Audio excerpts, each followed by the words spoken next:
ఉంటుంది కదా, ప్లాన్ ఉంటుంది కాబట్టి ఇప్పుడు మన సైదు సార్ చెప్పినట్టు ఆ ప్లాట్ నెంబర్ ఏదైతే ఉందో ఆ ప్లాట్ నెంబర్ ఎవరికి వాళ్ళు చూసుకొని ఆ ప్లాన్ కూడా ఎన్క్లోజ్ చేయవలసి ఉంటుంది, అప్లోడ్ చేయవలసి ఉంటుంది. కాబట్టి ఆ లేఅవుట్ ఓనర్స్ జాగ్రత్తలు తీసుకొని ఏ ప్లాట్ ఎవరికి అమ్మాం బౌండరీస్తో ప్రకారం, ఎందుకంటే డాక్యుమెంట్లో ప్లాట్ నెంబర్ లేదు కాబట్టి మీరు ఆ ప్లాన్ ప్రకారం ప్లాట్ నెంబర్లు వేసుకొని అప్లై చేసుకోండి. ఎల్ఆర్ఎస్ మాడ్యూల్లో అదొకటి జాగ్రత్త వహించండి.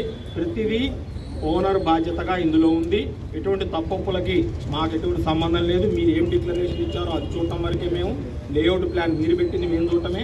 కాబట్టి జాగ్రత్తలు తీసుకొని ఈ యొక్క ఎల్ఆర్ఎస్ మాడ్యూల్ని సక్సెస్ చేయవలసిందిగా, మరియు ఈ అవగాహన సదస్సుకి ముఖ్య అతిథిగా వచ్చిన మన జిల్లా రిజిస్ట్రార్ గారికి సగౌరవంగా ధన్యవాదాలు తెలియజేసుకుంటున్నాను. మా తోటి సబ్ రిజిస్ట్రార్లు జాయింట్ వన్ గారు, నర్సర్పేట సబ్ రిజిస్ట్రార్ గిరిధర్ గారు, తర్వాత Parakala Sujan sir and Venkat and Saidul sir అందరికీ కూడా హృదయపూర్వక ధన్యవాదాలు తెలియజేస్తున్నాను. Thank you.